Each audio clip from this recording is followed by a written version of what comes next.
नमस्ते दोस्तों, स्वागत है आप सभी का हमारे चैनल पर एक और माइंड ब्लोइंग स्टोरी एक्सप्लेनेशन के साथ। आज हम एक ऐसे हीरो की बात करने वाले हैं जो एकेडमी के सबसे बड़े स्केपगोट से बन जाता है ऑल डायमेंशंस का रूलर।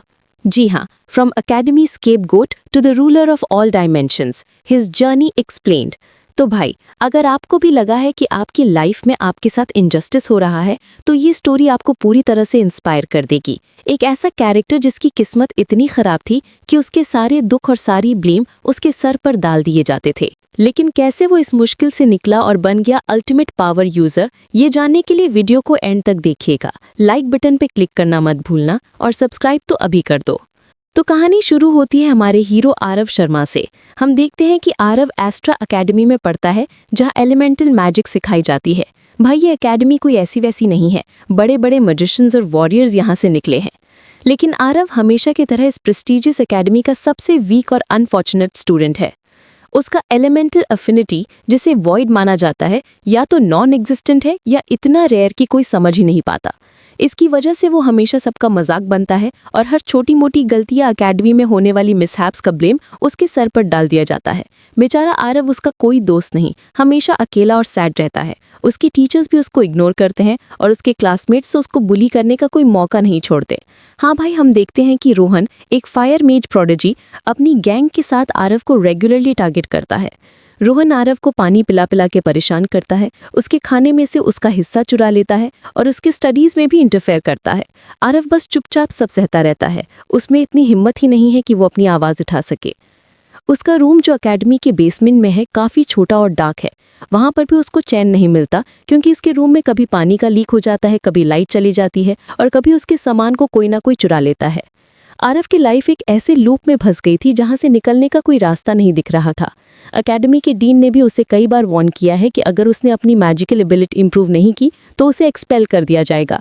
एक्सपल्शन का मतलब आरव के लिए सिर्फ एकेडमी से निकलना नहीं था, बल्कि उसका पूरा फ्यूचर खतरे में पड़ जाना था। उसके पास कोई घर नहीं, कोई फैमिली नहीं, और एकेडमी ही उसका एकमात्र सहारा थी। चाहे वो कितना भी बुरा हो, वो हर रात बस यही सोचता कि क्या मेरी किस्मत में बस यही लिखा है? क्या मैं कभी अपनी लाइफ में कुछ अच्छा नहीं कर पाऊंगा?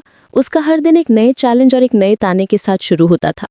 हम देखते हैं कि एक दिन रोहन और उसकी गैंग ने आरव की बुक्स चुरा ली और उन्हें गार्डन में फेंक दिया। जब आरव उन्हें उठाने गया तो रोहन ने उस पर एक छोटा फायर स्पेल मारा, जो उसकी शर्ट को हल्का सा जला गया। आरव ने दर्द से कराह उठा, लेकिन उन्होंने बस हंसी उड़ाई। भाई, हमें तो लगा आरव की लाइफ बस ऐसे ही चलेगी, लेकिन कहते हैं ना, जब सब रास्ते बंद हो जाते हैं तभी कोई नया रास्ता खुलता है। डीन ने एक दिन आरव को बुलाया और उसे स्पेशल पनिशमेंट दी। उसका एलिमेंटल आउटपुट इतना कम था कि वो एकेडमी के स्टैंडर्ड्स पर खरा नहीं उतर पा रहा था। डीन ने कहा, आरव, तुम्हारी परफॉर्मेंस अनएक्सेप्टेबल है। मैं तुम्हें एक लास्ट चांस दे रहा हूँ। तुम एकेडमी की फॉरबिडन लाइब्रेरी के स्टोरेज सेक्शन को क्लीन करोगे, और अगर तुम्हारी कोई इंप्रूवमेंट नहीं हुई तो तुम्हें नेक्स्ट मंथ एक्सपेल कर दिया जाएगा। आरव को लगा उसकी लाइफ का एंड हो गया। फॉरबिडन लाइब्रेरी, वो जगह जहां कोई स्टूडेंट जाने की हिम्मत नहीं करता था। वहां पर सालों से पड़े एंशिएंट टोम्स और डस्ट कवर्ड आर्टिफैक्ट्स थे। आरव के लिए एक और पनिशमेंट थी, लेकिन उस वक्त उसको क्या पता था कि यही जगह उसकी किस्मत बदलने वाली है।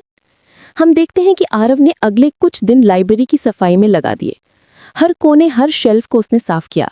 कितनी सारी पुरानी किताबें, स्क्रोल्स और मिस्टिकल आइटम्स वहां पड़े थे। कुछ तो इतने पुराने थे कि उनकी लैंग्वेज में समझ में भी नहीं आती थी। आरव ने देखा कि एक बहुत ही पुरानी डस्ट कवर्ड शेल्फ के पीछे एक छोटा सा हिडन कंपार्टमेंट है। उसने क्यूरियोसिटी में उसे खोला और अंदर एक ब्लैक कलर की ग्रिमोर देखी। ग्रिमोर इतनी पुरानी थी कि उसके पेजेस येलो हो चुके थे और उस पर एक अजीब सा सिंबल बना हुआ था जो उसने पहले कभी नहीं देखा था। भाई, हमें तो लगा कि ये कोई नॉर्मल मैजिक बुक होगी, लेकिन आप सोच भी नहीं सकते कि ये बुक कितनी ओपी थी। आरव ने उस ग्रिमोर को उठाया। जैसे ही उसने उसे छुआ, उसे एक अजीब सी एनर्जी फील हुई। वो खुलते ही उसके पेजेस पर कुछ एंशिएंट सिंबल्स फ्लैश हुए। आरव को कुछ समझ नहीं आया, लेकिन उसने उस बुक को अपने रूम में छुपा लिया। रात में उसने उस बुक को दोबारा देखा। उसके अंदर कोई स्पेल नहीं था, बल्कि वो ब्लैंक थी, लेकिन उस पर बने सिंबल्स वाइब्रेट कर रहे थे। आरव ने अनजाने में उस बुक पर अपना हाथ रखा और तभी हम देखते हैं कि एक अजीब सी ब्लैक एनर्जी उसके हाथ से बुक में घुस गई और फिर बुक से वापस उसके बॉडी में। आरव को एक शार्प पेन फील हुई, जैसे उसके बॉडी के अंदर कुछ चेंज हो रहा हो। अगली सुबह आरव एकेडमी में गया, जहां रोहन और उसकी गैंग फिर से उसको परेशान कर रहे थे। रोहन ने उस पर एक छोटा फायर स्पेल मारा, जिसे वो हमेशा डिफेंड नहीं कर पाता था। लेकिन इस बार जैसे ही रोहन ने स्पेल मारा, आरव ने अनजाने में अपना हाथ आगे किया और पता है क्या हुआ? उस स्पेल का एक छोटा सा पार्ट आरव के हाथ में एब्जॉर्ब हो गया। आरव शॉक हो गया। उसके हाथ से हल्की सी शैडो फ्लेम निकली जो नॉर्मल फायर से अलग थी। रोहन और उसकी गैंग भी हैरान थे। ये क्या था आरव? तुमने मैजिक कब सीखा? रोहन ने पूछा। आरव को खुद भी नहीं पता था। उसने बस बोला, मुझे नहीं पता। इस इंसिडेंट के बाद आरव ने रियलाइज किया कि उस ग्रिमवार ने उसको कोई चीट स्किल दे दी है। उसने सीक्रेट में एक्सपेरिमेंट शुरू किए। उसने देखा कि वो दूसरे लोगों की मैजिक या स्किल्स को अब्जॉर्ब कर सकता है और उन्हें अपनी वॉइड एसेंस में इंटीग्रेट कर सकता है। ये सिर्फ रेप्लिकेशन नहीं थी, बल्कि वो उन पावर्स को कंबाइन करके नए हाइब्रिड पावर्स बना सकता था। रोहन का फायर स्पेल अब्जॉर्ब करके उसने शैडो फ्लेम बनाई थी, जो नॉर्मल फायर से कम पावरफुल थी, लेकिन उसकी यूनिक थी। आरव ने समझा कि ये एबिलिटी कितनी डेंजरस और पावरफुल हो सकती है। उसने डिसाइड किया कि वो इसे सीक्रेट रखेगा। उसने लाइब्रेरी में वापस जाके उस ग्रिमवार पर और रिसर्च की। उसने पाया कि वो ग्रिमवार एक एंशिएंट वॉइड वीवर की थी, जो डायमेंशंस को कंट्रोल और क्रिएट कर सकता था। आरव के अंदर एक नई उम्मीद जग गई। उसने डिसाइड किया कि वो अपनी इस न्यू पावर को डेवलप करेगा और अब वो एकेडमी का स्केपगोट नहीं बनेगा। उसने छोटे छोटे एक्सपेरिमेंट्स करने शुरू किए, जैसे कि उसने एक दूसरे स्टूडेंट की छोटी सी वाटर स्पेल को अब्जॉर्ब किया और उससे एक वॉइड मिस्ट बना दी, जो ऑब्जेक्ट्स को थोड़ी देर के लिए इनविजिबल कर सकती थी। या फिर उसने एक अर्थ मेज की एबिलिटी को अब्जॉर्ब करके शैडो स्पाइक्स बनाए जो ग्राउंड से निकल सकते थे। ये पावर्स अभी तक वीक थे, लेकिन आरव को पता था कि वो उन्हें लेवल अप कर सकता है। भाई, अब हमारे हीरो में थोड़ा कॉन्फिडेंस आना शुरू हो गया था। पहले जहां वो बस चुपचाप सब सहता था, अब वो छोटे मोटे बुलीज को डिस्क्रीटली रोकने लगा। एक दिन जब रोहन की गैंग एक जूनियर स्टूडेंट को परेशान कर रही थी, आरव ने अपनी न्यूली एक्वायर्ड विंड स्पेल को शैडो इन्फ्यूज्ड वर्जन में कन्वर्ट करके उनके सामने से उनका बैग उड़ा दिया। उनको लगा कि ये हवा का झोंका था, लेकिन आरव को पता था कि ये उसकी पावर थी। उसने बिना किसी को पता चले उस जूनियर की हेल्प कर दी। इस तरह के छोटे छोटे एक्ट्स ने उसकी सेल्फ एस्टीम बढ़ाई। डीन ने उसकी एक्सपल्शन की डेट अनाउंस कर दी थी और आरव को पता था कि उसके पास ज्यादा टाइम नहीं है। उसने डिसाइड किया कि वो एकेडमी के एनुअल इंटर हाउस टूर्नामेंट में पार्टिसिपेट करेगा। ये टूर्नामेंट सबसे प्रेस्टिजियस इवेंट था, जहां बेस्ट स्टूडेंट्स अपनी स्किल्स दिखाते थे। जब आरव ने टूर्नामेंट के लिए साइन अप किया तो सब हैरान हो गए। आरव, तुम टूर्नामेंट में? तुम्हारे पास तो कोई मैजिक ही नहीं है। रोहन और उसकी गैंग ने उसका मजाक उड़ाया, लेकिन आरव ने इग्नोर किया। उसने रात दिन ट्रेनिंग शुरू की, अपनी अब्जॉर्ब्ड पावर्स को कंट्रोल करना और उन्हें कंबाइन करना सीखा। उसने समझा कि उसकी वॉइड एसेंस एक कैटलिस्ट की तरह काम करती है, जो डिफरेंट एलिमेंट्स को मिक्स करके कुछ नया बनाती है। उसने एक वॉइड शील्ड बनाना सीखा, जो टेम्परेरीली अटैक्स को अब्जॉर्ब कर सकता था। उसने शैडो ब्लिंक भी डेवलप किया, जिससे वो शॉर्ट डिस्टेंसेस टेलीपोर्ट कर सकता था। उसका पहला मैच एक स्ट्रॉन्ग अर्थ मेज के खिलाफ था। सबको लगा कि आरव फर्स्ट राउंड में ही हार जाएगा, लेकिन हम देखते हैं कि आरव ने अपनी न्यू फाउंड एजिलिटी और शैडो ब्लिंक का यूज करके अपने अपोनेंट को डॉज किया। जब अर्थ मेज ने उस पर रॉक प्रोजेक्टाइल्स फेंके, तो आरव ने उनमें से कुछ को अब्जॉर्ब किया और उन्हें वॉइड शार्ड्स में कन्वर्ट करके वापस अटैक किया। उसका अपोनेंट शॉक हो गया। कोई समझ ही नहीं पाया कि आरव कैसे इतनी क्विकली अडेप्ट हो रहा है। मैच के एंड में आरव ने अपने अपोनेंट की अर्थ शील्ड को अब्जॉर्ब किया और उससे एक पावरफुल वॉइड क्वेक क्रिएट किया, जिससे उसका अपोनेंट नॉकआउट हो गया। भाई, ऑडियंस हैरान थी, टीचर्स हैरान थे और रोहन तो गुस्से से लाल पीला हो गया था। पहली बार आरव ने अपने लिए एक जगह बनाई थी। उसने अभी तक अपनी पूरी पावर रिवील नहीं की थी। वो बस इतना यूज कर रहा था कि वो जीत सके और किसी को शक ना हो। जैसे जैसे टूर्नामेंट आगे बढ़ा, आरव ने एक के बाद एक अपोनेंट को हराया। हर मैच में वो एक नया कॉम्बो या एक नया हाइब्रिड स्किल यूज करता था। एक बार उसने एक वाटर मेज की स्किल को अब्जॉर्ब करके वाटर स्ट्रीम बनाई, जो अटैक्स को डिफ्लेक्ट कर सकती थी। दूसरी बार उसने एक लाइट मेज के पावर को अब्जॉर्ब करके डार्क इल्यूजन्स क्रिएट किए, जो अपोनेंट्स को कंफ्यूज करते थे। उसके फाइट्स डिस्क्रिप्टिव और स्ट्रेटेजिक होते थे। हम देखते हैं कि उसके अपोनेंट्स को समझ ही नहीं आता था कि वो किस तरह की मैजिक से डील कर रहे हैं। हर कोई उसे वॉइड मेज कहने लगा, एक रेयर टाइप की मैजिक जिसे पहले कभी किसी ने नहीं देखा था। इससे डीन भी कंफ्यूज हो गए। उन्हें लगा कि आरव की वॉइड एफिनिटी एक्चुअली बहुत रेयर और पावरफुल है, बस उसे पहले किसी ने आइडेंटिफाई नहीं किया था। उनका एक्सपल्शन का ऑर्डर अब होल्ड पर था। टूर्नामेंट के ड्यूरिंग आरव की मुलाकात माया से हुई। माया एक बहुत ही टैलेंटेड और मिस्टीरियस स्टूडेंट थी जिसके पास सेंसरी मैजिक थी। वो लोगों की इमोशंस और उनकी इनर एनर्जी को सेंस कर सकती थी। माया ने आरव के फाइट्स देखे और उसको कुछ अजीब लगा। उसने आरव की एनर्जी सिग्नेचर को नॉर्मल स्टूडेंट से अलग पाया। उसमें एक वॉइड का एलिमेंट था, लेकिन उसमें दूसरे एलिमेंट्स की फेंट ट्रेसेस भी थी। माया ने आरव को ऑब्जर्व करना शुरू किया। एक दिन प्रैक्टिस एरिया में आरव अपने शैडो ब्लिंक का प्रैक्टिस कर रहा था और माया ने उसे छुप कर देखा। उसने देखा कि आरव के टेलीपोर्ट्स नॉर्मल स्पेशल मैजिक से अलग थे। उसमें एक वॉइड की वाइब्रेशन थी। माया को लगा कि आरव कुछ छुपा रहा है, लेकिन उसने उस वक्त कुछ बोला नहीं। सेमीफाइनल में आरव का सामना रोहन से हुआ। रोहन तो गुस्से में पागल था कि आरव उसको यहाँ तक कैसे हराया। उसने अपनी पूरी जान लगा दी। रोहन ने फायर बॉल्स, फायर वॉल्स और एक जायंट फायर ड्रैगन समन किया, लेकिन आरव अब पहले वाला स्केपगोट नहीं था। उसने रोहन के अटैक्स को अब्जॉर्ब करना शुरू किया, अपनी वॉइड एसेंस में मिक्स किया और उन्हें वॉइड फ्लेम्स में कन्वर्ट करके वापस रोहन पर अटैक किया। रोहन शॉक हो गया। ये क्या कर रहे हो आरव? मेरी मैजिक मुझ पर ही? आरव ने उसकी फायर ड्रैगन की एनर्जी को अब्जॉर्ब किया और उससे एक डार्क ड्रैगन बना दी जो रोहन के ड्रैगन से ज्यादा पावरफुल थी। दोनों के बीच एक फियर्स बैटल हुई। एंड में आरव ने रोहन की सारी मैजिक को अब्जॉर्ब करके उसे एक वॉइड बाइंड में फंसा दिया जहां रोहन हिल भी नहीं पा रहा था। आरव जीत गया। ऑडियंस तो पागल हो गई। रोहन हार गया, वो भी आरव से। भाई ये तो ड्रीम कम ट्रू मोमेंट था। अब नंबर था फाइनल मैच का, आरव वर्सेस आर्यन। आर्यन एकेडमी का टॉप स्टूडेंट था, एक लाइट मेज प्रोडिजी। उसके पास इम्पेकेबल कंट्रोल और इमेंस पावर थी। सबको लगा कि आरव की जर्नी यहीं खत्म हो जाएगी। आर्यन ने अपनी लाइट मैजिक से पूरे अरीना को रोशन कर दिया। उसने लाइट लांसेज और 16 फ्लेयर से आरव पर अटैक किया। आरव ने वॉइड शील्ड से डिफेंड किया और शैडो ब्लिंक से डॉज किया, लेकिन आर्यन इतना पावरफुल था कि आरव को अपनी पूरी पावर यूज करनी पड़ी। उसने आर्यन की लाइट मैजिक को अब्जॉर्ब करना शुरू किया और उससे डार्क लाइट क्रिएट की। ये ऐसी लाइट थी जो रोशनी को अब्जॉर्ब करती थी और उसे शैडोज क्रिएट करती थी। दोनों के बीच एक एपिक क्लैश हुआ। आर्यन ने अपने अल्टीमेट स्पेल डिवाइन जजमेंट को कास्ट किया, जो एक मैसिव बीम ऑफ लाइट थी। आरव ने उस लाइट को अब्जॉर्ब किया और उससे एक वॉइड सिंगुलैरिटी बनाई जो एक छोटे से ब्लैक होल की तरह था, जो सारी एनर्जी को अपने अंदर खींच रहा था। इस सिंगुलैरिटी ने आर्यन के स्पेल को पूरी तरह से अब्जॉर्ब कर लिया और उसके बाद वो आर्यन की एनर्जी को भी अब्जॉर्ब करने लगा। आर्यन जल्दी से पीछे हटा और उसने देखा कि आरव की आंखों में एक अजीब सी वॉइड की चमक थी। वो समझ गया कि आरव कुछ अलग है। आरव ने सिंगुलैरिटी को कंट्रोल किया और उससे आर्यन को रिंग के बाहर ढकेल दिया। उसका पहला मैच एक स्ट्रॉन्ग अर्थ मेज के खिलाफ था। सबको लगा कि आरव फर्स्ट राउंड में ही हार जाएगा, लेकिन हम देखते हैं कि आरव ने अपनी न्यू फाउंड एजिलिटी और शैडो ब्लिंक का यूज करके अपने अपोनेंट को डॉज किया। जब अर्थ मेज ने उस पर रॉक प्रोजेक्टाइल्स फेंके तो आरव ने उनमें से कुछ को अब्जॉर्ब किया और उन्हें वॉइड शार्ड्स में कन्वर्ट करके वापस अटैक किया। उसका अपोनेंट शॉक हो गया। कोई समझ ही नहीं पाया कि आरव कैसे इतनी क्विकली अडेप्ट हो रहा है। मैच के एंड में आरव ने अपने अपोनेंट की अर्थ शील्ड को अब्जॉर्ब किया और उससे एक पावरफुल वॉइड क्विक क्रिएट किया, जिससे उसका अपोनेंट नॉकआउट हो गया। भाई ऑडियंस हैरान थे, टीचर्स हैरान थे और रोहन तो गुस्से से लाल पीला हो गया था। पहली बार आरव ने अपने लिए एक जगह बनाई थी।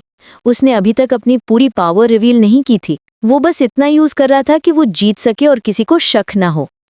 जैसे जैसे टूर्नामेंट आगे बढ़ा, आरव ने एक के बाद एक ओपोनेंट को हराया। हर मैच में वो एक नया कॉम्बो या एक नया हाइब्रिड स्किल यूज करता था।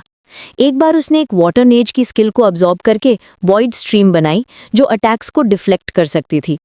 दूसरी बार उसने एक लाइट मेज की पावर को अब्जॉर्ब करके डार्क इल्यूजन्स क्रिएट किए जो ओपोनेंट्स को कंफ्यूज करते थे। उसके फाइट्स डिस्क्रिप्टिव और स्ट्रेटेजिक होते थे। हम देखते हैं कि उसके ओपोनेंट्स को समझ ही नहीं आता था कि वो किस तरह की मैजिक से डील कर रहे हैं।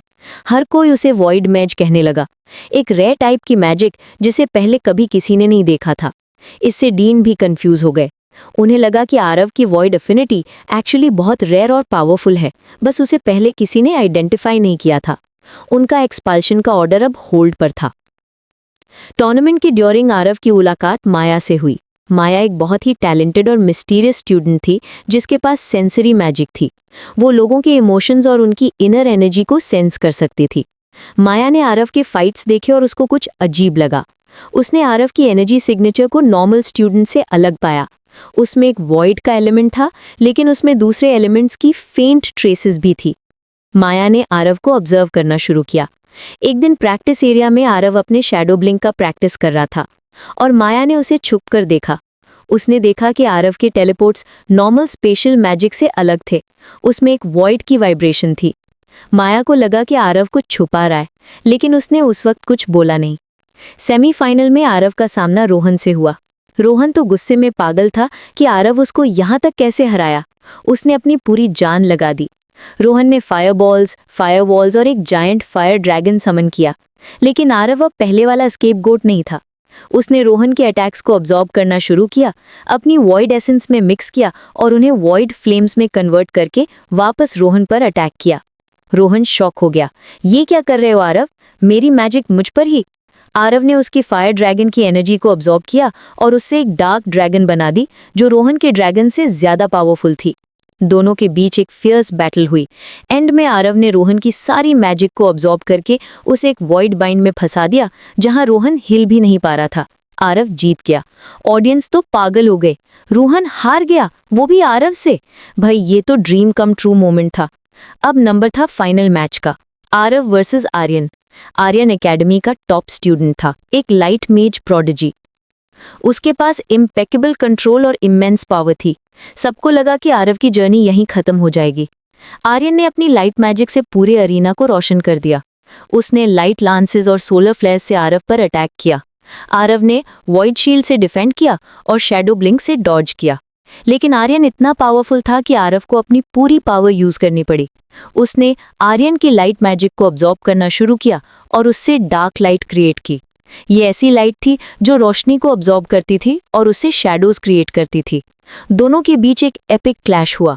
आर्यन ने अपने अल्टीमेट स्पेल डिवाइन जजमेंट को कास्ट किया, जो एक मैसिव बीम ऑफ लाइट थी। आरव ने उस लाइट को ऑब्जॉर्ब किया और उससे एक वॉइड सिंगुलैरिटी बनाई, जो एक छोटा सा ब्लैक होल की तरह था, जो सारी एनर्जी को अपने अंदर खींच रहा था। इस सिंगुलैरिटी ने आर्यन के स्पेल को पूरी तरह से ऑब्जॉर्ब कर लिया और उसके बाद वो आर्यन की एनर्जी को भी ऑब्जॉर्ब करने लगा।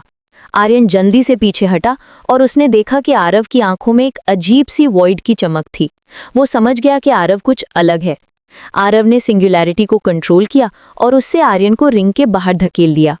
Aarav Sharma the scapegoat the void मेज टूर्नामेंट का चैंपियन बन गया। ऑडियंस ने चीयर्स किए, डीन ने उसे ट्रॉफी दी। आरव अब एक रिलक्टेंट हीरो बन गया था। सब उसको एडमायर करते थे, लेकिन कोई उसकी पूरी कहानी नहीं जानता था। उसके लिए ये सिर्फ एक शुरुआत थी। माया अब उस पर और भी नजर रखने लगी थी और आर्यन को भी उसमें कुछ अनयूजुअल दिखा था। लेकिन इस विक्ट्री ने आरव को सिर्फ कॉन्फिडेंस ही नहीं दिया, बल्कि उसके लिए नई चैलेंजेस के दरवाजे भी खोल दिए। उसने एकेडमी में अपनी जगह बना ली थी, लेकिन अब उसकी लाइफ एकेडमी के बाहर और दूसरे डायमेंशंस में एक्सपैंड होने वाली थी। तो भाई यहाँ तक की कहानी तो थी आरव के एकेडमी के स्केपगोट से हीरो बनने की, लेकिन अब उसकी जर्नी एक और लेवल अप होने वाली है, जहां वो डायमेंशंस का रूलर बनेगा। टूर्नामेंट के बाद आरव की लाइफ में काफ़ी चेंजेस आए। उस पे अब कोई ब्लेम नहीं लगाता था, लोग उसको रिस्पेक्ट देते थे और डीन भी उसकी एबिलिटी को अंडरस्टैंड करने की कोशिश कर रहे थे। लेकिन आरव को पता था कि उसकी पावर्स और उसकी ग्रिमॉर का राज अभी भी बहुत गहरा है। माया उसके पास आई और बोली, आरव तुम्हारी मैजिक नॉर्मल नहीं है, मैं तुम्हारी एनर्जी को सेंस कर सकती हूँ, तुम कुछ छुपा रहे हो है ना। आरव पहले तो घबरा गया, लेकिन माया की आंखों में उसने सच्चाई और क्यूरियोसिटी देखी। उसने माया को अपनी ग्रिमॉर के बारे में बताया और अपनी अब्जॉर्प्शन एबिलिटी के बारे में भी। माया हैरान हो गई, लेकिन उसने आरव का सीक्रेट रखने का प्रॉमिस किया। उसने आरव को बताया कि उसके पास भी एक रेयर सेंसरी एबिलिटी है, जो उसको डायमेंशंस और एनर्जीज को फील करने में हेल्प करती है। इस बीच आरव की ग्रिमॉर और भी सीक्रेट्स रिवील करने लगी। अब उस पर बने एंशिएंट सिंबल्स और भी क्लियर होने लगे थे। आरव ने कुछ सिंबल्स को ट्रांसलेट किया और उसने पाया कि वो ग्रिमॉर सिर्फ अब्जॉर्प्शन एबिलिटी नहीं देती, बल्कि वो वॉइड वीवर के एंसेस्टर्स की है, जिन्होंने इस करप्टर को पहले सील किया था। मास्टर एलारा ने उन्हें करप्टर की पूरी कहानी बताई। हजारों साल पहले करप्टर ने सब डायमेंशंस को खतरे में डाल दिया था और तब वॉइड वीवर्स ने मिलकर उसे एक डीप वॉइड डायमेंशन में सील किया था। लेकिन अब वो सील वीक हो रहा है और करप्टर वापस आ रहा है। आरव को मास्टर एलारा ने बताया कि उसकी डेस्टिनी है कि वो करप्टर को रोके और उसके लिए उसे अलग अलग डायमेंशंस में जाकर एंशिएंट आर्टिफैक्ट्स, एलाइज और नॉलेज गैदर करना होगा। माया ने आरव को सपोर्ट किया और कहा कि वो उसके साथ जाएगी। मेरी सेंसरी एबिलिटीज तुम्हें दूसरे डायमेंशंस में गाइड करेंगी, उसने कहा। तभी आर्यन भी वहां आ गया। उसने भी एकेडमी में हो रही डिस्टर्बेंसेस को नोटिस किया था और उसको लगा कि आरव और माया कुछ छुपा रहे हैं। जब उन्होंने आर्यन को करप्टर और डिमेंशंस के बारे में बताया तो वो पहले तो स्केप्टिकल था, लेकिन जब उसने करप्टर की पावर के मैनिफेस्टेशंस को देखा तो उसने भी अपनी हेल्प ऑफर की। मैं एकेडमी का टॉप लाइट मेज हूँ, मेरी लाइट मैजिक करप्टर की डार्कनेस को रिपेल कर सकती है, उसने कहा। तो भाई हमारी टीम रेडी थी। Aarav the void weaver, Maya the sensory guide और Aryan the light prodigy. Master Ilara ने उन्हें पहले एक माइनर अनस्टेबल डिमेंशन में भेजकर ट्रेनिंग देने का डिसाइड किया। इस डिमेंशन में छोटे मोटे स्पेशल एनोमलीज थे जहां उन्होंने अपनी टीम स्किल्स को डेवलप किया। आरव ने अपने वॉइड पावर्स को और रिफाइन किया और उन्होंने देखा कि वो एक दूसरे के साथ कितने अच्छे से कोऑपरेट कर सकते हैं। अब शुरू हुई उनकी multi dimensional quest. Master Ilara ने उन्हें पहले डिमेंशन एक्स में भेजा, जो एक बैरन और एनर्जी रिच डिमेंशन था। यहाँ पर कोई लाइफ नहीं थी, बस रॉ डिमेंशनल एनर्जी थी जो हर जगह फ्लक्चुएट कर रही थी। आरव ने यहाँ पर अपनी अब्जॉर्प्शन एबिलिटी का अल्टीमेट टेस्ट किया। उसने रॉ डिमेंशनल एनर्जी को अब्जॉर्ब करना शुरू किया। इससे उसकी बॉडी में चेंजेस आए और उसने स्पेशल मैनिपुलेशन की एबिलिटी डेवलप की। वो छोटे मोटे स्पेशल रिफ्ट्स क्रिएट कर सकता था और शॉर्ट डिस्टेंसेस को बेंड कर सकता था। भाई यहाँ पर हम देखते हैं कि उनका सामना एक डिमेंशनल गार्डियन से हुआ जो इस डिमेंशन की एनर्जी को प्रोटेक्ट करता था। ये गार्डियन एक एनर्जी एंटिटी था जिसे हराना मुश्किल था। आरव ने अपनी newly acquired special manipulation skills का यूज़ किया। उसने गार्डियन के अटैक्स को स्पेशल रिफ्ट्स ने डाइवर्ट किया और उसकी एनर्जी को अब्जॉर्ब करके उस पर वॉइड वॉर्प्स मारे।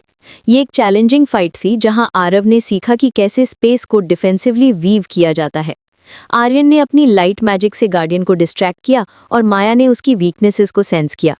एंड में आरव ने गार्डियन को ओवरपावर किया और उससे कुछ डिमेंशनल एनर्जी को स्टेबल फॉर्म में अब्जॉर्ब किया, जिससे उसकी वॉइड वीविंग पावर और भी बढ़ गई। अगला स्टॉप था डिमेंशन क्रोनोस, एक टाइम वॉर्प्ड डिमेंशन।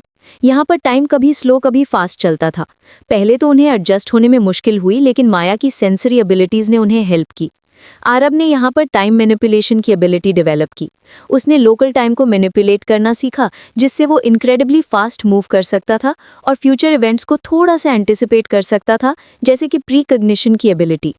उनका सामना टाइम गोस्ट से हुआ, ऐसे क्रीचर्स जो टेम्पोरल प्लेन्स पर एग्जिस्ट करते थे और लोगों की मेमोरीज चुराते थे। ये क्रीचर्स बहुत ट्रिकी थे क्योंकि वो टाइम में जंप कर सकते थे। आरव ने अपनी वॉइड टाइम हाइब्रिड पावर का यूज़ किया। उसने टाइम गोस्ट्स को वॉइड स्टैसेस में फंसा दिया जहां उनका टाइम स्टॉप हो गया, और फिर उसने शैडो स्पीड से उन्हें एलिमिनेट कर दिया। यहाँ पर उन्होंने एक ancient time shard artifact acquire किया, जिसे मास्टर इलारा ने करप्टर के अगेंस्ट यूज़ करने के लिए बताया था। इस आर्टिफैक्ट ने आरव को टाइम मैनिपुलेशन में और भी कंट्रोल दिया। उनकी तीसरी डेस्टिनेशन थी डिमेंशन अथीरिया, जो प्योर मैजिकल एनर्जी का रेल्म था। यहाँ पर सब कुछ मैजिक से बना हुआ था, पेड़, पानी, हवा। आरव ने यहाँ पर प्योर मैजिकल एसेंस को अब्जॉर्ब किया, जिससे उसकी मैजिकल आउटपुट मैसिवली बूस्ट हो गई। उसके स्पेल्स अब और भी पावरफुल और एफिशिएंट हो गए थे। यहाँ पर उन्हें बेनेवोलेंट अथीरियंस मिले जो एनर्जी बीइंग्स थे। वो पहले तो कॉशियस थे, लेकिन जब आरव और उसकी टीम ने उन्हें करप्टर के एक छोटे से करप्शन इशू से बचाया तो उन्होंने उन पर ट्रस्ट किया। अथीरियंस ने उन्हें डिमेंशनल एंकर्स के बारे में बताया कि कैसे ये एंकर्स डिमेंशंस को स्टेबल रखते हैं और कैसे करप्टर इन एंकर्स को कमज़ोर कर रहा है। उन्होंने आरव को अथीरियम कोर गिफ्ट किया, जो प्योर मैजिकल एनर्जी का सोर्स था और उसकी वॉइड वीविंग को फर्दर एनहांस कर सकता था। लेकिन इथीरिया में भी उन्हें चैन नहीं मिला। करप्टर का एक पावरफुल मिनियन, जो एक डायमेंशनल पैरासाइट था, इथीरिया में लीक हो गया और वहां की मैजिकल एनर्जी को अब्जॉर्ब करने लगा। ये पैरासाइट बहुत डेंजरस था क्योंकि वो अपने सराउंडिंग्स को करप्ट कर सकता था। आरव, माया और आर्यन ने मिलकर इस पैरासाइट से फाइट किया। आर्यन ने अपनी इंटेंस लाइट मैजिक से पैरासाइट को कमज़ोर किया। माया ने उसकी वल्नरेबल पॉइंट्स को सेंस किया और आरव ने अपनी newly acquired Ethereum infused void power से पैरासाइट के अटैक्स को अब्जॉर्ब किया और उसे वॉइड करप्शन में कन्वर्ट करके वापस उस पर मारा। ये एक टफ फाइट थी, लेकिन उन्होंने फाइनली पैरासाइट को हरा दिया। इस इंसिडेंट के बाद टीम ने रियलाइज़ किया कि करप्टर बहुत जल्दी स्ट्रेंथ गेन कर रहा है और उन्हें जल्दी करनी होगी। भाई उनकी क्वेस्ट अब अपनी क्लाइमैक्स की तरफ बढ़ रही थी। अपनी सारी नॉलेज, आर्टिफैक्ट्स और एनहांस्ड पावर्स के साथ आरव और उसकी टीम अपनी होम डायमेंशन में वापस आए। लेकिन हम देखते हैं कि उनकी होम डायमेंशन अब पहले जैसी नहीं थी। स्काई डार्क हो गया था, क्रैक्स स्पेस टाइम में दिख रहे थे और करप्टर की करप्टिंग एनर्जी हर जगह फैल चुकी थी। एकेडमी भी करप्टर के मिनियंस के सीज में थी। स्टूडेंट्स और टीचर्स अपनी फुल माइट के साथ डिफेंड कर रहे थे, लेकिन करप्टर की आर्मी बहुत पावरफुल थी। आरव ने लीड किया चार्ज को। उसने अपनी पूरी वॉइड वीविंग मास्टरी दिखाई। उसने करप्टर के मिनियंस को वॉइड जोन्स में फंसा दिया, जहां उनकी पावर्स नलिफाई हो जाती थीं। उसने स्टेबल मिनी डायमेंशंस क्रिएट किए जहां से वो अटैक्स कर सकता था और रियलिटी को बेंड करके मिनियंस को कंफ्यूज कर सकता था। माया और आर्यन ने भी अपनी फुल पावर दिखाई। आर्यन ने डिवाइन नोवा से करप्टर की आर्मी को डिस्ट्रॉय किया और माया ने अपनी सेंसरी एबिलिटी से उनके वीक पॉइंट्स को एक्सपोज किया। भाई, अब हमारा आरव पूरी तरह से बदल चुका था। वो स्केपगोट नहीं था, बल्कि एक ट्रू लीडर था। तभी करप्टर का ट्रू फॉर्म मैनिफेस्ट होने लगा। एक कोलोसल एंटिटी जो हर जगह से डार्कनेस और कियोस फैला रहा था। वो डायमेंशंस को डिवाउरिंग कर रहा था और उसकी प्रेजेंस से सारी रियलिटीज हिल रही थी। आरव को पता था कि ये उसकी अंतिम लड़ाई है। उसने अपनी पूरी एनर्जी को गैदर किया, टाइम शार्ड और इथेरियम कोर की पावर को अपने वॉइड एसेंस में इंटीग्रेट किया। उसने करप्टर के अटैक्स को अब्जॉर्ब करना शुरू किया, उसकी डार्कनेस को अपने वॉइड में कन्वर्ट किया और उसकी पावर को अगेंस्ट इटसेल्फ यूज किया। ये एक एपिक बैटल थी जो मल्टीपल कोलैप्सिंग रियलिटीज में फैल गई। आर्यन की लाइट मैजिक ने करप्टर की डार्कनेस को रिपेल किया, माया की सेंसरी एबिलिटीज ने उसके कोर वीकनेसेस को एक्सपोज किया और आरव की वॉइड वीविंग ने रियलिटी को बेंड किया और करप्टर के स्ट्रक्चर को डिसमेंटल किया। आरव का अल्टीमेट प्लान था करप्टर को हराना नहीं, बल्कि उसे सील करना फॉरएवर। उसने अपनी सारी डायमेंशनल नॉलेज और पावर का यूज किया। उसने करप्टर के कोलैप्सिंग कोर के अंदर एक स्टेबल पॉकेट डायमेंशन क्रिएट करना शुरू किया। ये एक मॉन्यूमेंटल टास्क था, जहां उसने प्योर स्पेस टाइम को मैनिपुलेट किया। उसने करप्टर की एनर्जी को अपने नए डायमेंशन में डाइवर्ट किया, उसकी पावर को यूज करके उसे खुद ही ट्रैप किया। आर्यन और माया में करप्टर को डिस्ट्रैक्ट किया जब आरव अपना फाइनल मूव एग्जीक्यूट कर रहा था। फाइनली आरव ने उस पॉकेट डायमेंशन को करप्टर के कोर के अंदर सील कर दिया, जहां वो फॉरएवर के लिए ट्रैप्ड हो गया। करप्टर की डिफीट के साथ ही सारी डायमेंशंस रिस्टोर होने लगी और डार्कनेस हट गई। आरव ने एक नया पीसफुल वॉइड डायमेंशन बनाया जहां करप्टर को सील किया गया और वो खुद उसका साइलेंट गार्डियन बन गया। जब आरव अपनी होम डायमेंशन में वापस आया तो सब कुछ रिस्टोर हो चुका था। वो अब एकेडमी का स्केपगोट नहीं था, बल्कि एक लेजेंड बन चुका था जिसका नाम सारी डायमेंशंस में जाना जाएगा। लेकिन उसकी ट्रू पावर और उसकी जर्नी का पूरा सच अभी भी बहुत कम लोगों को पता था। उसने क्वाइट प्रोटेक्टर बनने का डिसाइड किया और अपनी पावर को सीक्रेट रखा। उसने अपने दोस्तों माया और आर्यन के साथ अपनी लाइफ जीनी शुरू की, लेकिन अब वो एक नए आरव थे, एक ऐसा आरव जो अपनी डेस्टिनी को कंट्रोल करता था और डायमेंशंस का साइलेंट रूलर था। भाई, आरव शर्मा की जर्नी हमें यही सिखाती है कि चाहे आप कितने भी मुश्किल में हो, अगर आपके पास हिम्मत और एक यूनिक स्किल है तो आप कुछ भी अचीव कर सकते हैं। उसने प्रूव किया कि सबसे कमजोर इंसान भी सबसे पावरफुल बन सकता है। तो दोस्तों, कैसी लगी आपको आरव शर्मा की ये अमेजिंग स्टोरी? एक स्केपगोट से लेकर रूलर ऑफ ऑल डायमेंशंस तक का सफर कितना माइंड ब्लोइंग था, है ना? हमने देखा कैसे एक कमजोर लड़का अपनी इनर स्ट्रेंथ को पहचानता है, कैसे अपनी यूनिक एबिलिटी को मास्टर करता है और बड़े बड़े चैलेंजेस को पार करके अल्टीमेट पावर हासिल करता है। उसने सिर्फ अपनी लाइफ ही नहीं बदली, बल्कि पूरी रियलिटीज को प्रोटेक्ट किया। उसकी जर्नी में उसने चैलेंजेस फेस किए, नई एबिलिटीज सीखी और सच्चे दोस्तों के साथ उसने खुद को प्रूव किया। अब तो आरव शर्मा की स्टोरी एक इंस्पिरेशन बन गई है। अगर आपको ये स्टोरी एक्सप्लेनेशन पसंद आई है तो प्लीज़ वीडियो को लाइक करें, अपने दोस्तों के साथ शेयर करें और कमेंट सेक्शन में बताएं कि आपको आरव का कौन सा पावर अप सबसे अच्छा लगा। और हाँ, अगर आपको इस स्टोरी का कोई सीजन 2 या नेक्स्ट पार्ट चाहिए तो कमेंट्स में ज़रूर लिखना। आपका एंगेजमेंट ही हमें आगे और ऐसे स्टोरीज लाने के लिए मोटिवेट करता है। हम मिलेंगे अगले वीडियो में एक और एक्साइटिंग स्टोरी के साथ। तब तक के लिए टेक केयर और कीप वॉचिंग।